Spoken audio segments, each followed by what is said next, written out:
Bismillahirrahmanirrahim. Assalamualaikum warahmatullahi wabarakatuh. Yang terhormat Ibu Dea Diela, Sarjana Pendidikan, Magister Pendidikan, beserta rekan-rekan kelas B Evolusi. Di sini kami dari kelompok 5 yang akan membahas mengenai evolusi invertebrata dan vertebrata. Untuk mempersingkat waktu, untuk materi yang pertama akan dijelaskan oleh saya sendiri, Mutia Rahadatul Aisy, mengenai proses evolusi invertebrata.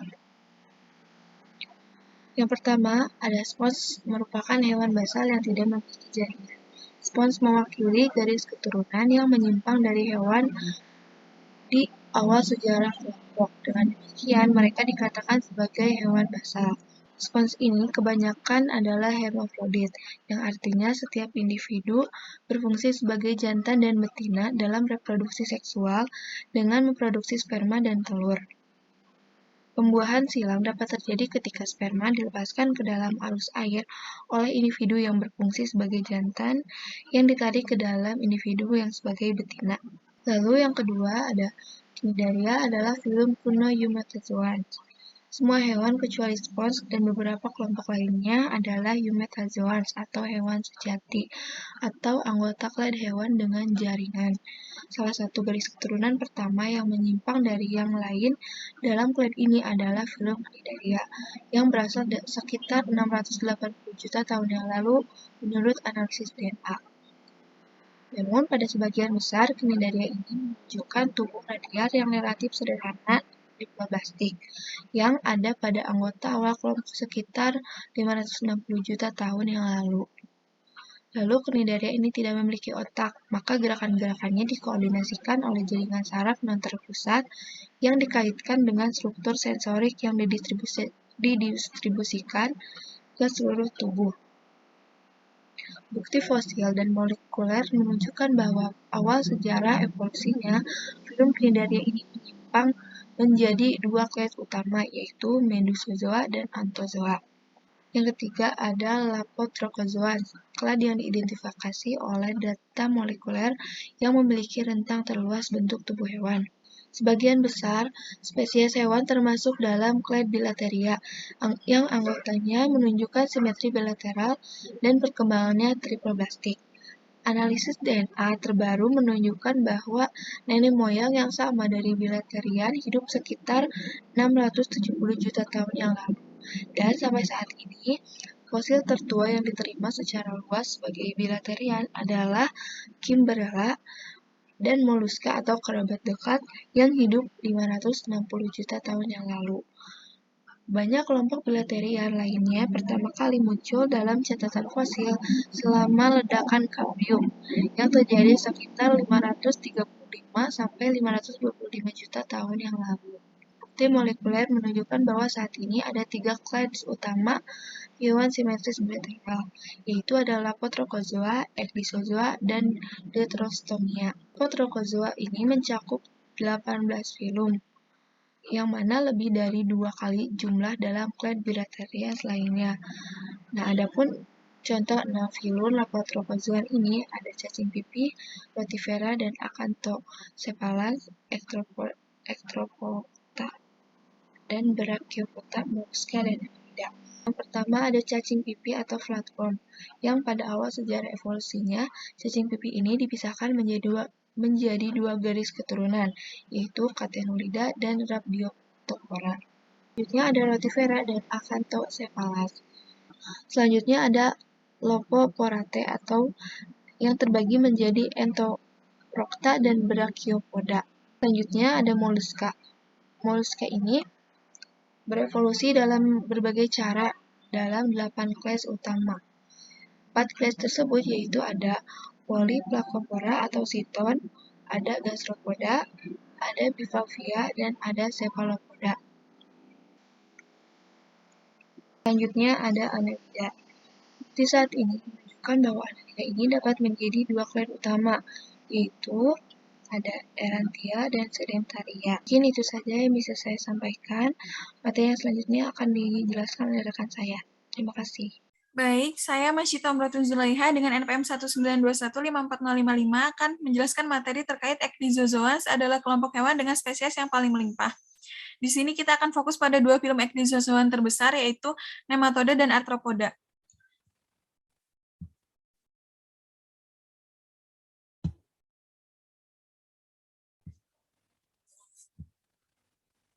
Data morfologi dan molekuler menunjukkan bahwa arthropoda hidup terdiri dari 3 garis keturunan utama yang menyimpang pada awal evolusi filum, yaitu Chelicerates, terdiri atas laba-laba laut, kepiting tapal kuda, kalajengking, kutu, tungau, dan laba-laba. Lalu ada Myriapoda, terdiri atas kelabang dan kaki seribu, dan Pancrustacea.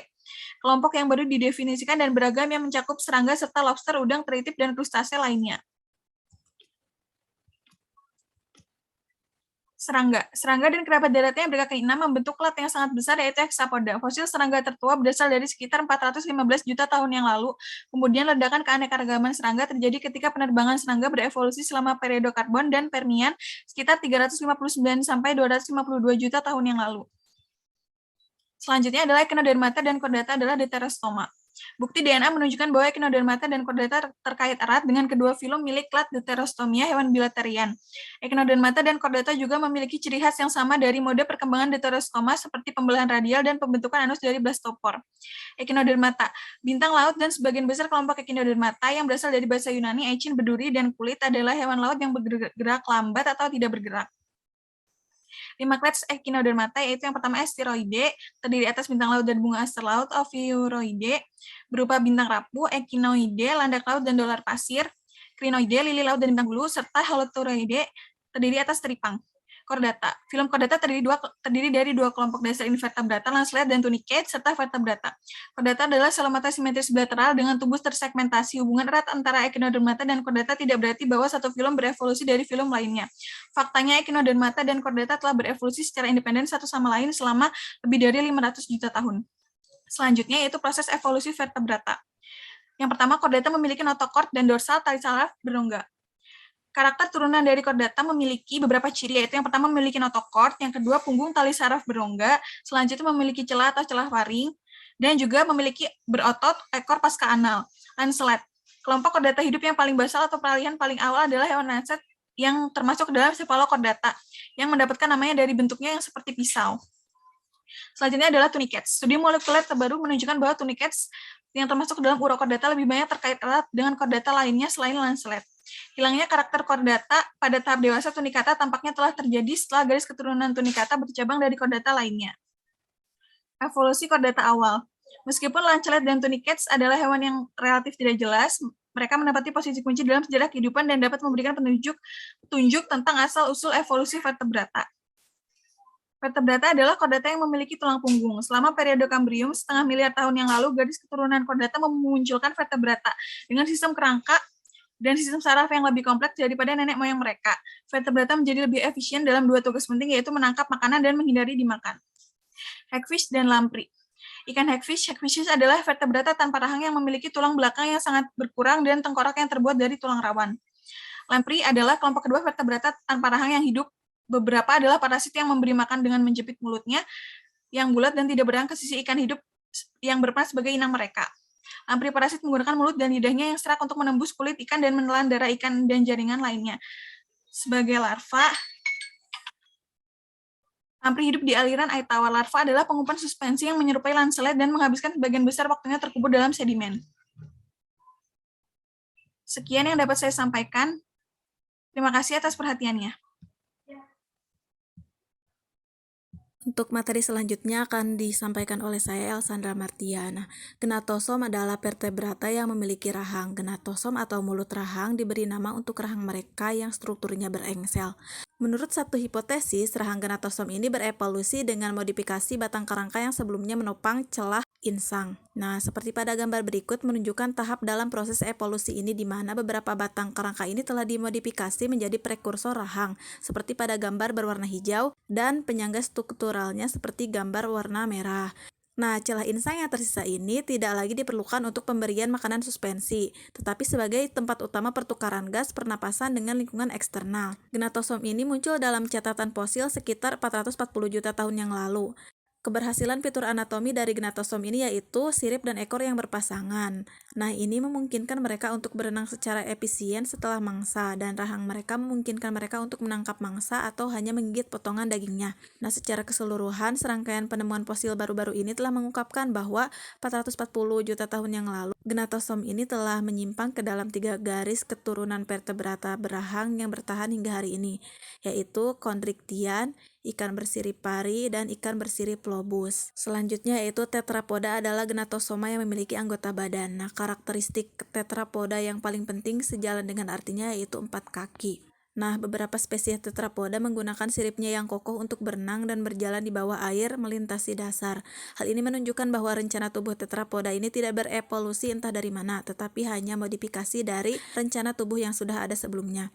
Penemuan fosil yang disebut Tiktaalik baru-baru ini memberikan rincian baru tentang bagaimana proses modifikasi ini terjadi. Nah, tidak seperti ikan, Tiktaalik ini memiliki tulang rusuk lengkap yang akan membantunya menghirup udara dan menopang tubuh. Tiktaalik juga memiliki leher dan bahu yang memungkinkannya untuk menggerakkan kepala. Selain itu, Tiktaalik juga memiliki pola dasar seperti hewan berkaki seperti humerus, jari-jari dan ulnas, serta sekelompok tulang kecil yang membentuk pergelangan tangan. Penemuan Tiktaalik dan fosil lainnya ini telah memungkinkan ahli paleontologi untuk merekonstruksi bagaimana sirip menjadi semakin mirip tungkai dari waktu ke waktu. Nah, secara keseluruhan dilihat dari morfologi dan lokasi fosil mereka, contoh dari karakteristik tetrapoda ini yaitu amfibi, yang dibedakan menjadi 3 klad, yaitu klad Urodela atau yang berekor, klad Anura yang tanpa ekor, dan klad Apoda tanpa kaki. Nah, selanjutnya amniota adalah tetrapoda yang memiliki telur yang beradaptasi secara terestrial. Nah, amniota ini diberi nama dengan karakter turunan utama dari klad telur ketuban yang berisi 4 membran khusus, yaitu amnion, korion, kantung kuning telur, dan allantois. Berbeda dengan telur amfibi tanpa cangkang, telur amnion ini kebanyakan reptil. Bukti fosil menunjukkan bahwa reptil paling awal hidup sekitar 310 juta tahun yang lalu dan menyerupai kadal. Karakter turunan utama dari diapsid ini adalah sepasang lubang di setiap sisi tengkorak di belakang rongga mata, otot melewati lubang ini dan menempel pada rahang mengontrol gerakan rahang. Garis keturunan diapsid utama lainnya adalah Acosaurus, menghasilkan kura-kura, buaya, Pterosaurus, dan dinosaurus. Selanjutnya, mamalia adalah amniota yang memiliki rambut dan menghasilkan susu. Nah, mamalia ini termasuk ke dalam kelompok amniota yang dikenal dengan sinapsida. Nah, ciri khas dari sinapsida adalah penesta temporal tunggal, sebuah lubang di belakang rongga mata di setiap sisi tengkorak. Nah, bukti fosil menunjukkan bahwa orang itu direnovasi sebagai fitur mamalia yang muncul secara bertahap dalam garis keturunan berturut-turut dari sinapsida sebelumnya. Nah, mamalia diberi nama karena kelenjar susunya yang khas. Karakter mama lainnya yaitu rambut, lapisan lemak di bawah kulit memberikan insulasi yang dapat menghemat air dan melindungi tubuh dari panas atau dingin yang ekstrim. Nah, pada awal Kapur atau 140 juta tahun yang lalu, ada 3 garis keturunan utama mamalia, yaitu monotremata atau mamalia bertelur, marsupial atau mamalia berkantung, dan euterian atau mamalia berplasenta. Sekian yang dapat saya sampaikan. Untuk materi selanjutnya akan disampaikan oleh rekan saya. Baik, selanjutnya saya Faida Nabila NPM 024 akan menjelaskan materi selanjutnya terkait manusia adalah mamalia yang memiliki otak besar dan penggerak bipedal. Yang pertama ada hominin terawal. Ilmu yang mempelajari asal-usul manusia disebut paleoantropologi. Ahli paleoantropologi telah menemukan fosil spesies punah yang lebih dekat hubungannya dengan manusia daripada simpanse. Spesies ini dikenal sebagai hominin. Sejak tahun 1994, fosil dari 4 spesies hominin yang berumur lebih dari 4 juta tahun yang lalu telah ditemukan. Yang tertua dari hominin ini yaitu Sahelanthropus canadensis yang hidup sekitar 6,5 juta tahun yang lalu. Catatan fosil menunjukkan bahwa keragaman hominin meningkat secara dramatis antara 4 dan 2 juta tahun yang lalu. Selanjutnya ada bipedalisme. Sekitar 1,9 juta tahun yang lalu, hominin mulai berjalan jarak jauh dengan 2 kaki. Hominin ini hidup di lingkungan yang lebih kering, di mana berjalan bipedal membutuhkan lebih sedikit energi daripada berjalan dengan 4 kaki. Selanjutnya ada penggunaan alat. Bukti tertua yang diterima secara umum tentang penggunaan alat oleh hominin adalah bekas luka berusia 2,5 juta tahun pada tulang hewan yang ditemukan di Ethiopia. Tanda-tanda ini menunjukkan bahwa hominin memotong daging dari tulang hewan menggunakan alat-alat batu. Selanjutnya ada Homo awal. Fosil paling awal yang ditempatkan ahli paleontropologi dalam genus manusia adalah Homo, termasuk spesiesnya yaitu Homo habilis. Homo habilis mempunyai rahang yang lebih pendek dan volume otak yang lebih besar, yaitu sekitar 550-750 cm3. Fosil dari 1,9 hingga 1,5 juta tahun yang lalu menandai tahap baru dalam evolusi hominin. Sejumlah ahli paleontropologi mengenali fosil-fosil ini sebagai fosil dari spesies yang berbeda, yaitu Homo ergaster. Homo ergaster memiliki otak yang jauh lebih besar daripada Homo habilis, yaitu lebih dari 900 cm3. Fosil sekarang umum dikenal sebagai Homo ergaster pernah dianggap sebagai anggota awal spesies lain, yaitu Homo erectus. Homo erectus berasal dari Afrika dan merupakan hominin pertama yang bermigrasi keluar dari Afrika. Bukti fosil menunjukkan bahwa Homo erectus punah antara 200.000 dan 770.000 tahun yang lalu. Selanjutnya ada Homo neanderthalensis. Fosil berusia 40.000 tahun yang lalu yang bertulang tebal dan dengan alis menonjol itu menunjukkan Homo neanderthalensis atau yang biasa disebut Neanderthal. Mereka memiliki otak yang lebih besar dari manusia masa kini, mengubur orang mati dan membuat alat berburu dari batu dan kayu. Namun terlepas dari adaptasi dan budaya mereka, Neanderthal punah di beberapa titik antara 28.000 dan 40.000 tahun yang lalu. Selanjutnya ada Homo sapiens. Manusia purba ini memiliki alis yang kurang menonjol daripada yang ditemukan di Homo erectus dan Neanderthal, dan mereka lebih ramping daripada hominin terbaru lainnya. Pada tahun 2015, keluarga manusia memperoleh anggota baru yaitu Homo naledi. Perkiraan usia fosil Homo naledi ini berkisar dari 3 juta tahun sampai hanya 100.000 tahun. Para ilmuwan tidak tahu berapa umur fosil itu karena mereka ditemukan di dasar gua yang dalam, tidak terbungkus batu yang dapat ditentukan penanggalannya menggunakan isotop radioaktif. Selanjutnya materi tentang keterkaitan evolusi invertebrata dan vertebrata.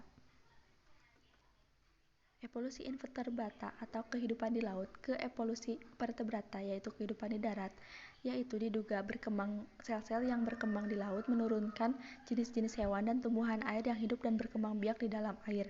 Karena adanya kompetisi, organisme itu ada yang mencoba hidup ke darat. Setelah hidup di darat, terjadi kompetisi dalam memperebutkan makanan dan tempat hidup. Beberapa spesies diduga berusaha kembali ke air. Dalam upaya kembali ke air itu ada yang berhasil dan ada pula yang tidak berhasil. Contohnya yang berhasil adalah lumba-lumba paus yang sepenuhnya hidup di air. Sedangkan yang tidak berhasil, misalkan buaya. Mungkin itu saja materi yang dapat saya sampaikan. Saya kembalikan kepada moderator. Assalamualaikum warahmatullahi wabarakatuh. Baik, selanjutnya kita akan memasuki tahap sesi diskusi atau Q&A dari materi evolusi invertebrata dan vertebrata. Kami memperoleh satu pertanyaan dari satu orang, yaitu dari saudari Epi Nurul Bariah Muhtar, NPM 192154107.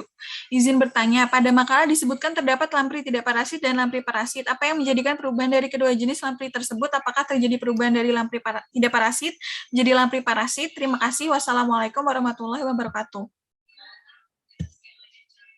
Baik, izin menjawab pertanyaan dari Epi.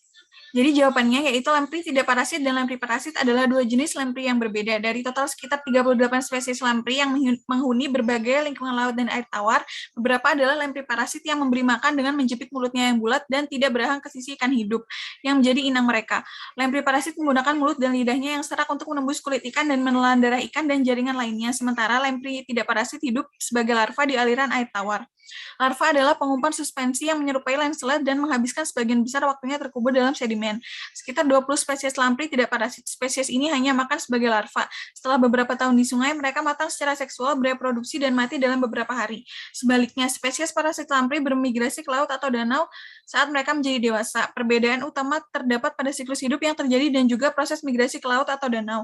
Jika lampri tidak parasit hanya makan sebagai larva, setelah beberapa tahun di sungai, mereka matang secara seksual, bereproduksi, dan mati dalam beberapa hari. Sementara itu, kemungkinan besar pada lampri parasit memiliki siklus hidup yang lebih panjang daripada lampri tidak parasit. Selain itu, jika lampri parasit bermigrasi ke laut atau danau, maka peristiwa tersebut tidak terjadi pada lampri tidak parasit yang tetap bertahan hidup di sungai. Jadi tidak terjadi perubahan antara lampri tidak parasit menjadi parasit karena menurut sumber referensi yang kami gunakan, keduanya merupakan jenis lampri yang berbeda yang memiliki masing-masing siklus hidup yang berbeda. Sekian yang dapat saya sampaikan. Terima kasih atas perhatiannya. Mohon maaf bila terdapat kekurangan.